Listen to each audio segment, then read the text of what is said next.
गोरखपीठ से संचालित जितनी भी शिक्षण प्रशिक्षण संस्थाएं हैं, उन सब का भी दायित्व बनता है, या समाज की किसी भी पक्ष से जुड़ा हुआ व्यक्ति हो, उन सब का दायित्व बनता है कि अपने उन प्रेरक महापुरुषों से हम कुछ सीखें, उनके व्यक्तित्व और कृतित्व से हम कुछ सीखें। साप्ताहिक कार्यक्रम यहां पर इन्हीं मुद्दों और मूल्यों के आधार पर किया जाता है। जैसे यहां पे जगतगुरु राम दिनेशाचार्य जी कह रहे थे कि आज से उनके पूज्य गुरुदेव जगतगुरु स्वामी हरियाचार्य जी महाराज अक्सर उन कार्यक्रमों में यहां पर भागीदार होकर के आते थे, और उस समय भी देखा होगा, उस समय भी सामाजिक समरसता सम्मेलन चलता था यहां पे, और आते थे। पूज्य स्वामी जी भी आते थे, आज वे भौतिक रूप से हमारे बीच में नहीं है। यह सम्मेलन पहले से इस सम्मेलन के माध्यम से भी और सम्मेलन के साथ साथ व्यवहारिक धरातल पर भी पूज्य महंत अवैधनाथ जी महाराज भी और पूज्य महंत दिग्विजयनाथ जी महाराज भी सामाजिक एकता के लिए निरंतर प्रयासरत रहे, निरंतर कार्य करते रहे। शिक्षा है, स्वास्थ्य है, सेवा के विभिन्न प्रकल्पों को आगे बढ़ाने के साथ ही संस्कृति की शिक्षा के लिए, सामाजिक एकता के लिए, गोरक्षा के लिए, केवल गोरक्षा की बात करनी ही नहीं है, गो सेवा करनी भी है, अपने स्तर पर भी करनी, केवल उपदेश नहीं देना है, बल्कि पहले करना है, फिर लोगों को करने के लिए, उसके लिए उनको भी उसके लिए तैयार करना है।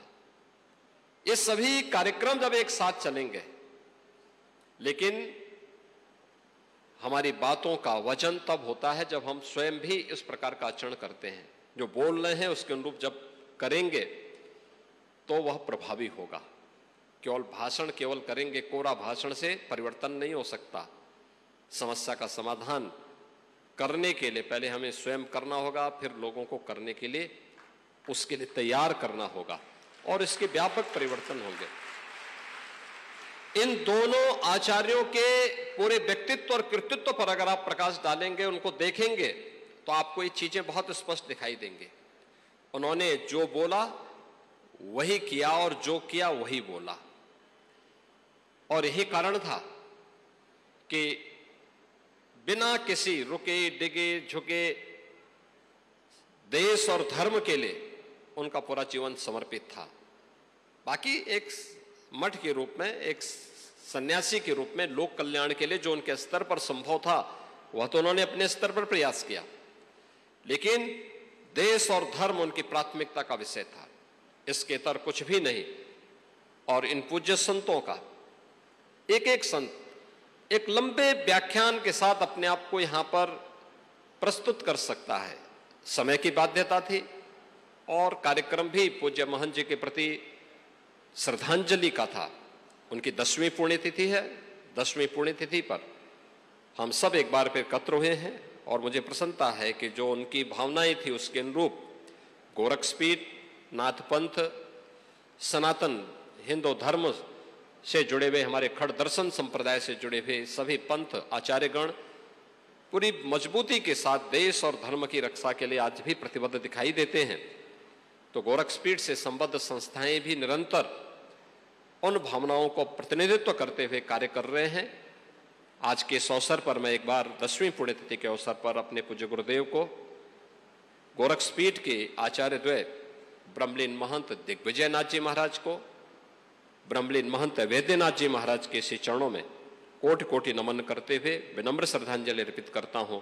और आप सबको, जिन्होंने पिछले 7 दिनों तक इन कार्यक्रमों में भागीदार बनकर के अलग अलग कार्यक्रमों में अलग अलग समय में उपस्थित होकर के उन कार्यक्रम को सफल बनाने में योगदान दिया है, उन सभी श्रद्धालु जनों को, महाराणा प्रताप शिक्षा परिषद के सभी संस्थाओं के पदाधिकारियों को भी मैं हृदय से धन्यवाद देते हुए अपनी वाणी को यहीं पे विराम देता हूं।